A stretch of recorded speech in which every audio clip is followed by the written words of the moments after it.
Oh, you can turn that up a little bit so I can hear that. Cool. How are you doing? I'm doing pretty well. How are you today? Having a I'm good doing good, event? man. Yeah, thanks for coming on, being a part of it, learning and all that stuff. I mean, that's what it's all about, right? And trying to figure out, where you're at, where you want to go and all of that. So have you done, I think you've done one or more deals, right? From what I understand. Yeah, I've had multifamily before, but that was completely uh, done the old traditional way. Get a loan, qualify, buy it, fix it, hold it. Um, Lost Was it that all in the all with your own downturn money back or in. did you syndicate I that? I borrowed I borrowed money from my parents to get into the first one. Paid them off in a refi, and then proceeded to lose everything in the downturn, 2007 through 10. All of my real Yeah. estate gone. Learned my lesson there.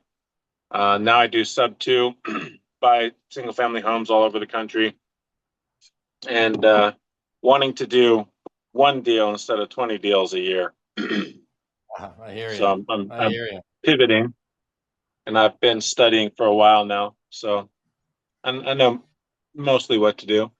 I'm just looking Yeah. for good groups to pitch deals to, find money in, support, that kind of Yep. stuff.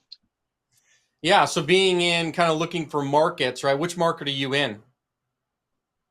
I am in Meaning, where do you? I guess well, where do you live? Maybe that's the better I question. live in I live in Carmel Valley, California, right near Carmel, Okay, so Monterey, Seaside.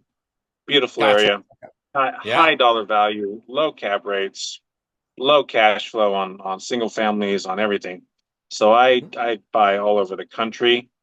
Good. I identified, how you said the top 75 MSAs. I've got it down to, I think, where's my notes? There they are. I'm looking in about one, two, three, four, five, six. I'd say about 15 different Yep. MSAs. List off a Raleigh, couple of them Charlotte. for me that are kind of at the top there. List off a few. uh, Raleigh. I love North Carolina, South Carolina just to visit. So Yep. they have some of the highest growth rates in some of these areas. Raleigh, Charlotte, um, Nashville, Orlando, uh, Myrtle Beach, Ocala, And, which airport do you fly out of from where you're at? Monterey. Monterey. Generally, if Okay. I'm going international, I go to San Francisco or San Jose. Yeah. So what I would be doing, because those are top MSAs you're talking about, I would find out where can you get a direct flight from Monterey to which one of those top 15 you're looking at. And the reason why I'm mentioning that is because when I went from California, I would nix any East Coast stuff because that's multiple time zones. I'm saying just when you start, I'm talking for your first Yeah, couple deals. Okay. Because that's going to keep you a 2 to 2.5 hour direct flight since you're going to be doing out of state investing out of California into the Midwest, yeah, likely. Obviously Arizona's right there too. Great market. It's just, it's different, right? Tucson and Phoenix are good. So that's closer to you. But after that, you're going into the Midwest.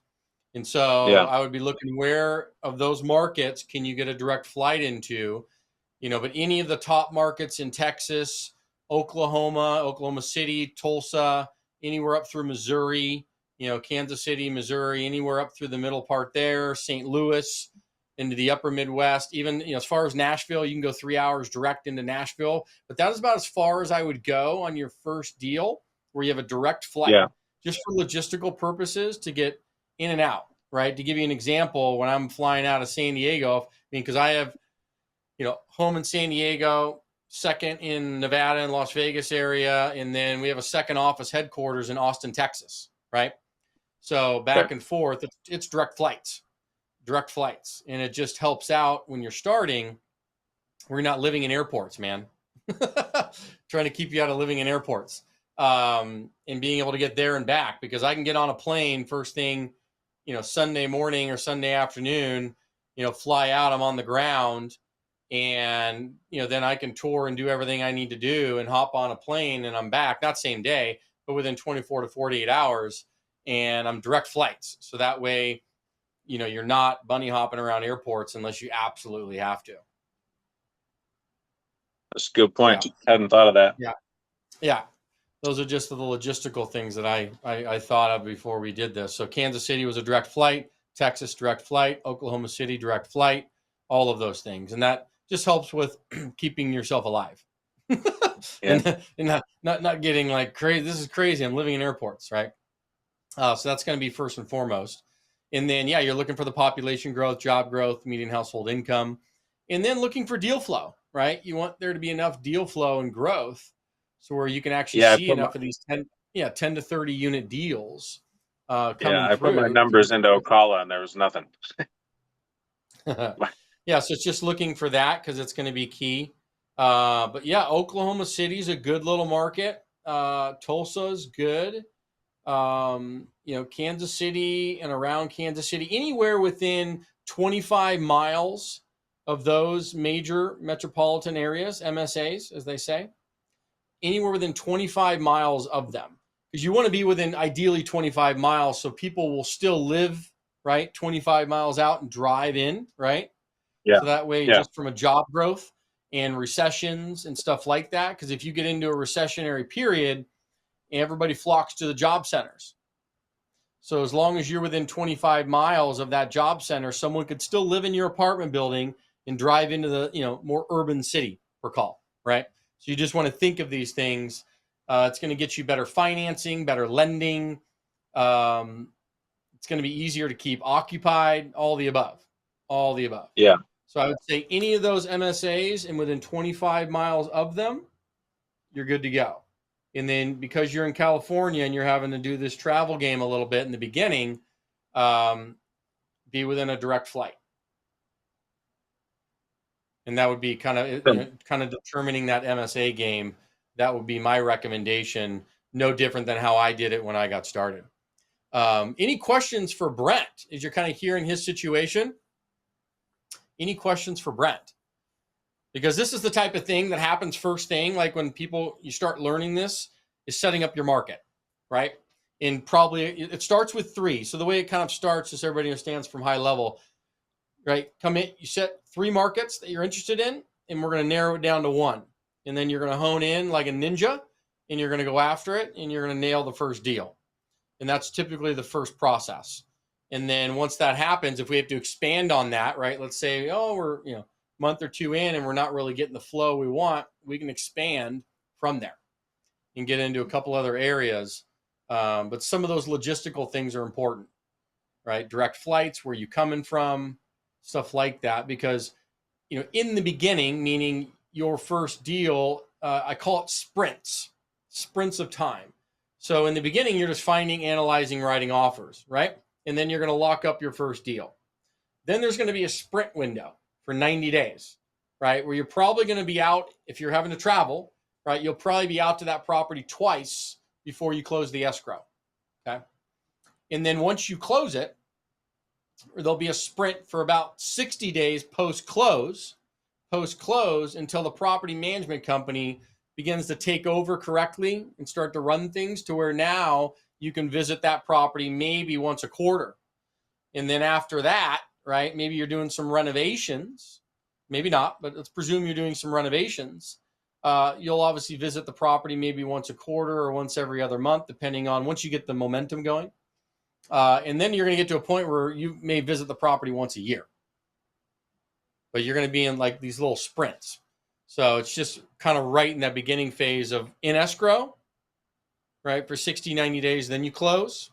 Then you have like a 60-day window post-close. You're just watching things closely, making sure everything's getting up and running and management companies doing what they say they're going to do and so forth, right?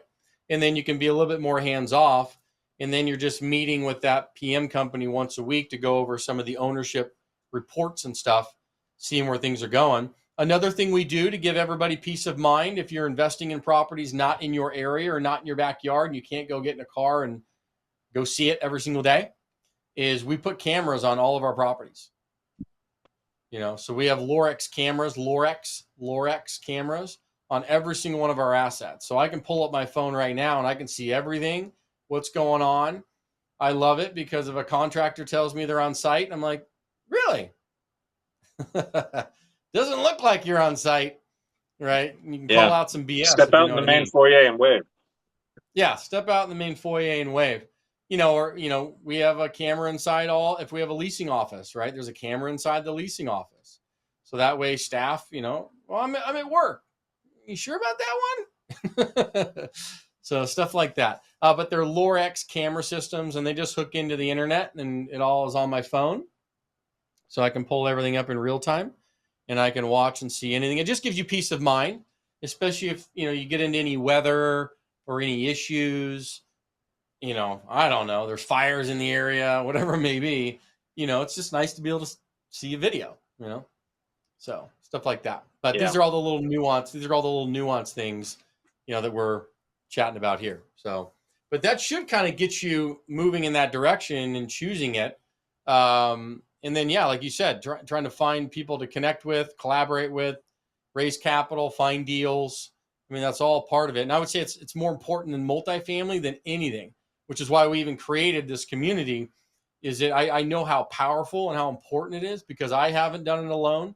We're not buying 100, 200 unit deals alone. It just doesn't happen. Yeah. And I would say once you hit 50 units, north of 50 units, you're not the only general partner on the deal. Yeah. So once you hit 50 units or more, you're probably co-general partnering that deal. Right. And so that's why collaboration and partnerships are so critical. But in the beginning, that 10 to 30 unit window, you can be the main general partner. You can take it down and then bring in a few other people, but you're the one kind of running the show and controlling it. People put in some emails and stuff there too to kind of share. So that's cool. Any other kind of questions on that? So it sounds like kind of just picking out the MSAs, and are you getting a little bit of paralysis by analysis or analysis paralysis deals? No, I've been doing this a long time. I'm pretty good at identifying what I want and then just getting into it. I'm a learn by do kind of guy. Yeah. Beautiful.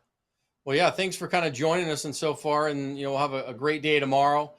Finishing up going and through the kind of the management side of things. That's a key component, right? Is once we've gone through finding and analyzing and those steps for that, right? The financing and capital side. Tomorrow, we're going to be going through the due diligence and the closing process and the importance of that. And then, hey, how do you hire the property managers? This way you're not dealing with the toilets and tenants every day because, you have what you're doing now that's generating the income currently, right? And at some point you may want to exit that, but obviously you need to produce that income right now while you're doing the multifamily game and making this kind of transition process. So, yeah. So cool. Well, thanks for coming on, doing a little coaching with us. I appreciate it. I'm learning little things here and there, and I really appreciate every little thing I get. It's awesome. Yeah, that's ultimately what it's